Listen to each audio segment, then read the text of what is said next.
Hello guys and welcome back to the video. और आज हमारे पास है अपनी अपाचे RR 310। आप लोग इसे चेतक के नाम से जानते होंगे। और आज मैं आपको बताने वाला हूं कि इस बाइक को लेने के बाद मेरा 3 साल का कैसा एक्सपीरियंस रहा है बाइक को चलाकर, क्या क्या कमियां क्या क्या अच्छाइयां इस बाइक में लगी हैं। आपको वन बाय वन डिटेल में बताने वाला हूँ। तो वीडियो पसंद आए तो लाइक करिए, क्योंकि बहुत मेहनत लगती है वीडियो बनाने में। और कुछ खास देख सकते हैं आप, स्क्रीन पे दिख रहा होगा, 2% लोगों ने सिर्फ सब्सक्राइब किया है, 98% लोगों ने सब्सक्राइब ही नहीं किया है। ऐसे ही वीडियो देख के चले जाते हैं बिना सब्सक्राइब किए। तो आप सब्सक्राइब कर सकते हैं वीडियो अच्छे लगे तो आज मैं आपको वन बाय वन सारी डिटेल बताने वाला हूं।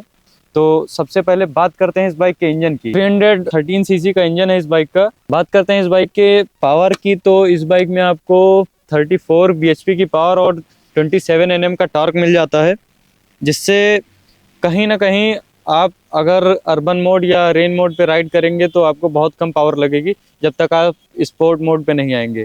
टॉप एंड में बहुत अच्छी जाती है बाइक, अच्छा खासा अचीव कर लेती है, लेकिन इनिशियल में थोड़ा सा पावर की कमी लगती है मुझे। बात करते हैं इस बाइक के माइलेज की। तो ये बहुत क्वेश्चन आता है इस बाइक के लिए कि ये बाइक कितना माइलेज देती है। तो ये कभी कभी मुझे 17-18 का देती है, कभी कभी 20-22-25 का भी दे देती है। और निकालने की बात है तो मैं इससे 43 तक का माइलेज निकाल चुका हूँ। मैं आपको सारे सिनेरियो बता देता हूँ। जब आप जैसे सिटी में बहुत हार्ड एंड फास्ट राइड करेंगे, first second gear third gear, बस इससे ऊपर नहीं जाएंगे और हमेशा फुल RPM पे ही रहेंगे, तो 15-16 तक का माइलेज देगी। उसके बाद जब आप नॉर्मल राइड करेंगे सिटी में, 70-80-100 इसे चल रहे हैं फोर्थ गियर तक मैक्सिमम और हायर RPM पे, तो ये देगी 20 से 25 का माइलेज। और वहीं पे जब आप हाईवे पे सिर्फ 60 की स्पीड मेंटेन करके चलते हैं सिक्स गियर में या फिफ्थ गियर में, माइलेज ये 40 प्लस का दे देती है। मैं ये कहूँगा कि अगर आप इतनी महंगी बाइक ले रहे हैं, इतनी बड़ी बाइक ले रहे हैं, तो कोई माइलेज के लिए इतना थोड़ी थोड़ी सोचेगा। मतलब सोचेगा ऐसा नहीं है, लेकिन इतना ज़्यादा कहाँ कोई 40 का माइलेज ऐसी बाइक से एक्सपेक्ट ही नहीं करेगा। लेकिन आप अगर बहुत ज़्यादा हार्ड एंड फास्ट नहीं राइड करते हैं, संभाल के बाइक की केयर की करके चलाते हैं, तो ये आपको 30 से 35 तक का माइलेज बहुत आसानी से देने वाली है। वहीं पे सबसे प्यारी चीज़ इस बाइक की मुझे लगती है इस बाइक का लुक्स। लुक्स के मामले में इतनी जानदार है ना कि ये कहीं खड़ी हो जाती है तो इसके आगे Z900 जैसी बाइकें फीकी लगने लगती हैं। तो सुपर बाइक से कम नहीं है ये। बहुत से लोगों को, जो बच्चे पता नहीं होता, जिनको उनके सामने एक दिन ये खड़ी थी और Z900, तो कुछ बच्चे कहने लगे ये ज़्यादा महंगी है वो सस्ती है, जबकि वो आती है 11 11.5 की, या आती है 3.5 की ऑन रोड। तो लुक्स के मामले में बहुत जानदार गाड़ी है, जहाँ भी लेकर जाएंगे बहुत तगड़े तगड़े रिएक्शन मिलने वाले हैं। इतने तगड़े रिएक्शन मुझे मिलते हैं कि मैं परेशान हो जाता हूँ लोगों से बताते हुए, भैया कितने की बाइक है, कितना देती है, ये सब चीज़ें बतानी पड़ती हैं। लुक्स में टॉप नॉच है, मतलब इससे ऊपर क्या ही बना सकता था कोई 313 सीसी में। मुझे तो नहीं लगता 300 सीसी कैटेगरी में इससे बेस्ट बाइक कोई है। सिंगल सिलेंडर में 300 सीसी में इससे ऊपर कुछ नहीं है। RTR ले लेंगे, इनिशियल थोड़ा स्ट्रांग रहेगा, लेकिन टॉप एंड में वो बैठ जाएगी। इस बाइक के टायर की बात करते हैं, जो कि इस बाइक की बहुत बड़ी क्वालिटी है। इसमें आपको मिशेलिन के रोड 5 टायर मिल जाते हैं, जिनकी ग्रिप इतनी तगड़ी है, क्या बताऊं मैं आपसे। बारिश वारिश में आप ब्रेक मारेंगे, इतना कॉन्फिडेंस आता है इस बाइक पे कि इतना कॉन्फिडेंस वाला मुझे किसी बाइक पे नहीं है इस कैटेगरी में। तो इस मामले में बाइक बहुत बहुत ही प्यारी है। और एक दो कमी है, जैसे कि अगर आप रेन मोड या अर्बन मोड पे हैं तो ब्रेकिंग इतनी स्ट्रांग नहीं है जब तक आप स्पोर्ट और ट्रैक मोड पे नहीं आते। वहाँ पे ABS थोड़ा लेस सेंसिटिव हो जाता है। जैसे आप अर्बन पे आते हैं ज़्यादा सेंसिटिव होता है, और रेन पे आ जाते हैं तो एकदम ज़्यादा सेंसिटिव हो जाता है। लेकिन ब्रेकिंग में आपको पूरा कॉन्फिडेंस मिलने वाला है। ये फ्रंट में 110 सेक्शन के मिशेलिन के रोड 5 टायर हैं, पीछे आपको 150 सेक्शन के मिशेलिन के रोड 5 टायर मिल जाते हैं। लेकिन मैंने अभी चेंज करवा दिया, मैंने अपोलो अल्फा H1 टायर डलवाया है। आप कहेंगे तो इसका रिव्यू लेकर आऊँगा और मैं बताऊँगा कि मैंने मिशेलिन के ऊपर ये क्यों चूज़ किया। तो इसके बारे में भी आप कहेंगे तो डिटेल वीडियो आएगी। और इस बाइक में जो इसका राइडिंग पोस्चर है इतना कंफर्टेबल है। जैसे आप बात करते हैं RC 390 इन सब बाइकों की, या R15 इस कैटेगरी में आती नहीं, लेकिन फिर भी लोग लेना चाहते हैं, तो वो सब बाइकों में हैंडल इतना आगे है, इतना झुकना पड़ता है कि आपके बाइक में और रिस्ट में पेन बहुत ज़्यादा हो जाता है। लेकिन बात करते हैं वहाँ इस बाइक की, तो ये इसका थोड़ा सा हैंडल बार अपराइट है थोड़ा सा, तो इससे आपको बहुत थोड़ी ज़्यादा दूर तक राइड कर सकते हैं, कंफर्टेबल रहता है। बात करते हैं इस बाइक के सीट की, तो यहाँ राइडर के लिए तो ठीक ठाक है, ये भी बहुत कंफर्टेबल नहीं है, दबती उबती नहीं है, लेकिन काम चल जाता है। लेकिन वही पिलियन की बात करते हैं तो भैया बहुत एकदम पटरा सीट है, थर्ड क्वालिटी की, आप बहुत ज़्यादा परेशान हो जाएंगे। मुझे बहुत दिक्कत होती है इस बाइक को चलाने में, मतलब बैठने में पीछे, इसीलिए मैं कभी नहीं बैठता। बहुत रेयरली जब कोई कह दे कि लाओ मुझे ही चलाना है तो चाहे दे दूँ मैं, बाकी किसी को चलाने नहीं देता, मैं खुद राइड करता हूँ जब जब भी इस बाइक को चलाता हूँ तो। और एक चीज़ बता दो, इस बाइक के पार्ट बहुत ज़्यादा एक्सपेंसिव हैं। एक्सपेंसिव इन द सेंस कि मैं फ्रंट प्रोजेक्टर की बात करूं, बाई एलईडी डुअल प्रोजेक्टर आता है, तो ये आता है भैया 26,000 रुपये का। सोचिए 26,000 की इस बाइक की फ्रंट हेडलाइट है। ये जो आपको दिख रहा है ये 35-37,000 रुपये का है, मजाक नहीं, सीरियसली। आपको ना विश्वास हो तो डिस्क्रिप्शन में जाके इसका वो पढ़ सकते हैं, मैंने वहाँ लिंक दे दिया है जिसपे प्राइसिंग लिखी हुई है। ये है बाइक का फ्रंट सस्पेंशन, देख सकते हैं आप, बहुत ही टॉप नॉच क्वालिटी का सस्पेंशन है। लेकिन भैया 38,000 का सेटअप है सस्पेंशन का। मान लीजिए अगर कहीं आपको चेंज करवाना पड़ा तो हालत आपकी खस्ता हो जाएगी। 38,000 रुपये का फ्रंट सस्पेंशन चेंज होगा। इंडिकेटर की बात करते हैं, बहुत से लोग इसकी भी बात करने लगते हैं, तो मैं बता दूं 1300 रुपीज़ का एक है, तो 1,300 रुपये का एक है, 5,200 रुपये के चारों इंडिकेटर हो गए इस बाइक के। मीटर असेंबली की बात करते हैं, ये बहुत इंपॉर्टेंट है। 23,000 रुपीज़ की मीटर असेंबली है। मैंने एक बार चेंज करवाया था, आपको दिखाऊंगा, तो 23,000 रुपये की मुझे मीटर असेंबली लगी थी जाके। ये पैनल 3,500 रुपये का चेंज हुआ था, तो इसमें मैंने थोड़ा बहुत चेंज करवाया था। एक्सीडेंट माइनर सा हो गया था, बहुत बड़ा नहीं, लेकिन मतलब भर का हो गया था। और पार्ट की क्वालिटी की बात करते हैं, बहुत तगड़ी क्वालिटी है पार्ट्स की, एकदम मतलब बहुत। सोचिए अभी तक अगर मैं इस पे पॉलिश मार देता हूँ तो एकदम नई लगने लगती है, नई से भी अच्छी। सिरेमिक करवा दूंगा तो नई बाइक फेल हो जाएगी इसके आगे, सही बता रहा हूँ। मैं अपना जेन्युइन रिव्यू दे रहा हूँ, किसी के कहने पे नहीं। सिरेमिक कोटिंग करवाऊंगा जरूर। इस बाइक के सर्विस की बात करते हैं तो आप जब सर्विस करवाने जाएंगे तो 1,750 रुपये का इसका इंजन ऑयल है।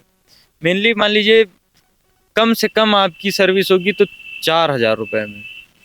अगर फ्री सर्विस है थोड़ा कम में हो जाएगी, लेकिन वहीं जब आपकी फ्री सर्विसेज ख़त्म हो जाएंगी तो 5-6 हज़ार रुपये तक भी आ जाएगा। अगर कहीं आपका थोड़ा मोटा खर्चा आ गया, जैसे क्लच प्लेट ख़त्म हो गई, चेन स्प्रॉकेट ख़त्म हो गई, तो एक बार मैंने 22,500 रुपीज़ की सर्विस करवाई थी, 22,000 22,500 की। तो उसमें 6,000 का पीछे का पूरा चेन सेट चेंज हुआ था, और 5-6 हज़ार रुपये की क्लच प्लेट थी, तो ऐसे ऐसे करके थोड़ा पैसा लग गया था ज़्यादा, 22,500 रुपये का खर्चा आया था।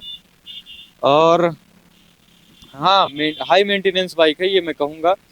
कॉलेज स्टूडेंट अगर अच्छा खासा अर्निंग नहीं है या घर से पैसा नहीं मिल रहा तो मत लीजिएगा।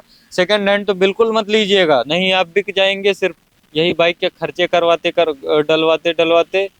और आपका मन होगा एग्जॉस्ट लगवाएं इसमें, तो वो भी नहीं लगवा पाएंगे, क्योंकि ये इसमें से यहाँ से ऐसा नहीं आता कि बेंड पाइप अलग है और ये मतलब इसका मफलर अलग है, अलग नहीं है। इसको आपको बेंड पाइप, एग्जॉस्ट के लिए बेंड पाइप भी लेना पड़ेगा, जो 8-9 हज़ार रुपये की ठीक ठाक अच्छी क्वालिटी की आती है, और 5,000 रुपये का एग्जॉस्ट आएगा। 8-5-13-14 हज़ार रुपये आपका एग्जॉस्ट में लग जाएगा। तो इतना बजट हो तब भी लीजिए। ये मत सोचिएगा कि 3-4 हज़ार रुपये का यही ला के कैन ला के लगा देंगे इसमें, ऐसे काम नहीं चलने वाला है। क्रापोविच और वो लगाने का सपना सपना ही रह जाएगा। कॉलेज स्टूडेंट है तो मैं कहूँगा बिल्कुल भी मत लीजिए, बहुत परेशान हो जाएंगे इस बाइक को लेकर। मतलब इस बाइक को रखने में आपको महीने का 4-5 हज़ार रुपये का आराम से खर्चा आ जाएगा। बाइक में एक दिक्कत है, जहाँ आप बाइक लेकर जाएंगे लोग इसको मुड़ मुड़ के देखेंगे। तो अगर आप चाहते हैं कोई आपको ना देखे तो इस बाइक को मत लीजिए, क्योंकि इससे इतना ज़्यादा रिएक्शन मिलता है। मतलब आपको लोग आपकी बाइक की वजह से जानने लगेंगे कि हाँ वो भैया वही है ना जो RR 310 से चलते हैं, रेड कलर की बाइक है। देखने में तो ये मॉन्स्टर लगती है, डुकाटी भाई साहब, आपको भी वॉक अराउंड दिखा दूंगा, एकदम डुकाटी लगती है। और मैं आपको एक चीज़ बता दूं, गियर बॉक्स इस बाइक का स्मूथ नहीं है, पहले स्मूथ था लेकिन अब इतना अच्छा नहीं लगता मुझे लगता है। और इस बाइक में आप हीट एंड कोल्ड सीट लगवा सकते हैं, एक्सेसरीज के तौर पे आपको कंपनी में मिल जाती है। क्विक शिफ्टर भी मिल जाता है, आप लगवाना चाहें तो एजेंसी पे बात करेंगे तो लगा देंगे। मतलब एक्सेसरीज में तो नहीं आता लेकिन वो लगा देंगे अगर आप उनसे बात करेंगे मैकेनिक से। तो सीट और ये दो चीज़ आप लगवा सकते हैं। इसमें क्विक शिफ्टर इंस्टॉल हो सकता है। वैसे तो अगर आप अच्छे राइडर होंगे तो आपको क्विक शिफ्टर की कोई ज़रूरत नहीं है, clutchless up shift down shift आप कर लेते होंगे। या नहीं आता तो आप कमेंट करिए, मैं उस पर भी एक वीडियो बना दूंगा कि बिना क्लच दबाए अप शिफ्ट डाउन शिफ्ट कैसे कर सकते हैं। तो उस पर मैं एक डिटेल वीडियो बना दूंगा आप कहेंगे तो। और इस बाइक में ट्रैक्शन कंट्रोल कुछ नहीं आता। एक और खासियत मैं आपको बता दूं, इस बाइक का मीटर इतना तगड़ा है ना, इतना तगड़ा मीटर है कि इस सेगमेंट में पहले जब ये आई थी तब तक जो है किसी भी बाइक में इतना तगड़ा मीटर नहीं था। अभी मैं आपको दिखाता हूँ, देखिए आप मीटर देखिए इस बाइक का, इतनी इसमें मतलब इतना तगड़ा मीटर है कि आपको दिखाता हूँ। इसमें आपको 4 राइडिंग मोड मिल जाते हैं। राइड मोड पे आ गए, देखिए urban mode, rain mode, sport mode, track mode, चारों मोड यहाँ पे मिल जाते हैं। और ट्रिप डिटेल की बात करते हैं तो यहाँ पे सारी डिटेल दी गई हैं। Average speed 37, top speed 168, fuel consumption 104 litre देख सकते हैं। और माइलेज मैं आपको दिखा देता हूँ। सर्विस भैया कब होगी, 4 दिन पहले हुई थी, अब भैया होगी ये इतने दिन बाद। माइलेज यहाँ पे आप देख लीजिए 33 का माइलेज दे रही है इस टाइम पे। और स्पीड की बात करें तो मैं इसको 171 तक लेके गया हूँ, लेकिन पता नहीं कैसे वो रिसेट हो गया।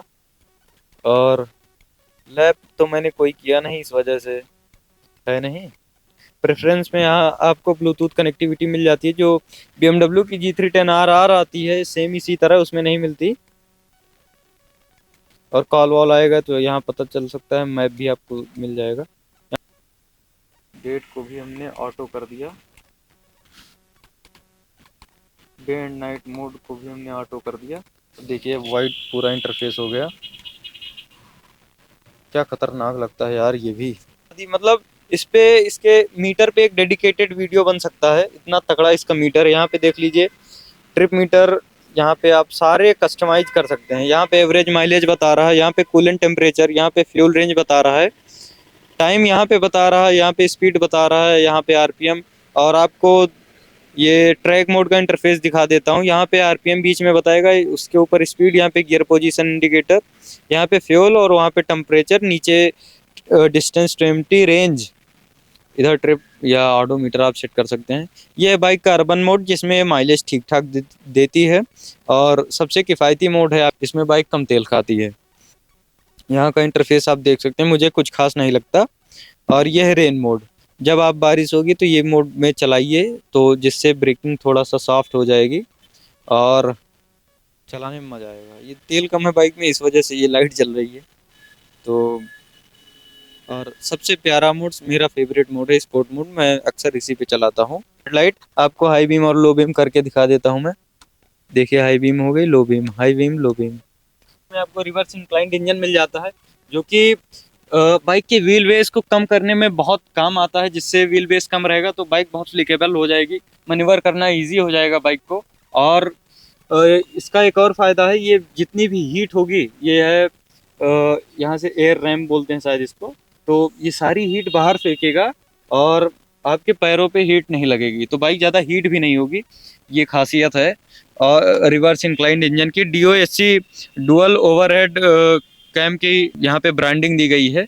और ये इंजन बहुत ही तगड़ा है, BMW ने बनाया है। लेकिन इसमें जो कमी मुझे लगती है वाइब्रेशन की लगती है, इस इंजन से वाइब्रेशन बहुत ज़्यादा होता है पूरी बाइक में। लेकिन वहीं पे बात करते हैं थोड़ा सा,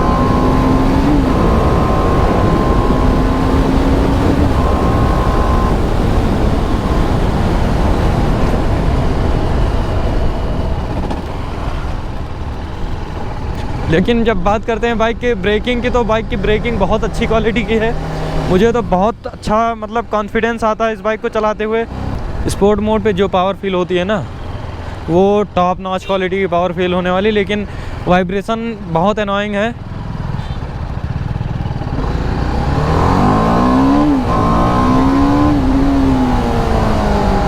बाइक में एक दिक्कत और है, कभी कभी जैसे मैं चाबी ऑन करता हूँ तो इसका मीटर ऑन ही नहीं होता, मतलब ऑन हो जाता है वो कभी 10 सेकंड 12 सेकंड बाद ऑन होता है, तो ये थोड़ा सा ड्रॉबैक है बाइक का। बाइक की एक और ख़ास बात है, जैसे मान लीजिए अभी किसी का फ़ोन आ गया तो आप देखिए, अब मैंने एक्सीलेटर से हाथ हटा दिया है, सेकंड गियर डाल दिया है। बाइक में GTT मोड आता है, मतलब सेकंड गियर डाल दिया, अभी थोड़ा सा भी लैग नहीं हो रहा है। और देखिए मैंने थर्ड गियर डाल दिया, बाइक चल रही, कोई दिक्कत नहीं हो रही बिना एक्सीलेटर, मतलब थ्रॉटल को मैंने छोड़ दिया है पूरा। और ये मैंने फोर्थ गियर डाल दिया है, बाइक अभी भी चल रही है, कोई भी थ्रॉटल लैग वैग कुछ नहीं आ रहा, देख सकते हैं आप, 1% भी लैग नहीं हो रहा। तो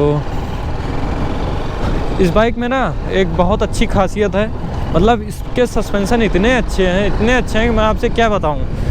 मतलब आप जानते हैं BMW के ही सस्पेंशन समझ सकते हैं, BMW जैसे अपने G310 RR में देती है, सेम वही सस्पेंशन इसी में है। तो देख सकते हैं आप पावर, मतलब भाई साहब इस बाइक को मनोवर करना इतना अच्छा है ना, इतना मज़ा आता है इस बाइक को चलाने में, मैं आपसे क्या बताऊं। देखिए कितने अच्छे से शॉक एब्जॉर्व करती है बाइक, छोटे मोटे पॉट होल्स होते हैं तो उनको बहुत ईजिली एब्जॉर्व कर लेती है, आपको दिक्कत नहीं होने वाली। लेकिन वहीं पे जब बात करते हैं बाइक के सीट की, भाई साहब पटरा आप जानते हैं ना, एकदम सीट इसकी पटरा है। मतलब जब पिलियन बैठता है ना, तो पिलियन के लिए बाइक जैसे बनी ही नहीं। आप अगर पिलियन को कहीं ले जाना चाहते हैं तो 4-5 किलोमीटर 10 किलोमीटर से ज़्यादा दूर ले जाएंगे तो उसको पेन होने लगेगा, मतलब समझ सकते हैं, पीछे बैठने के लिए बहुत बेकार है। बताइए ओवरऑल बाइक का लुक कैसा लगा, वीडियो कैसी लगी, वीडियो पसंद आई है तो लाइक कमेंट शेयर सब्सक्राइब करिए। आप जो भी अपाचे RR 310 से रिलेटेड जो भी आपकी क्वेरीज हैं आप कमेंट कर सकते हैं, मैं सब पे वीडियो बना दूंगा 1 बाय 1 करके।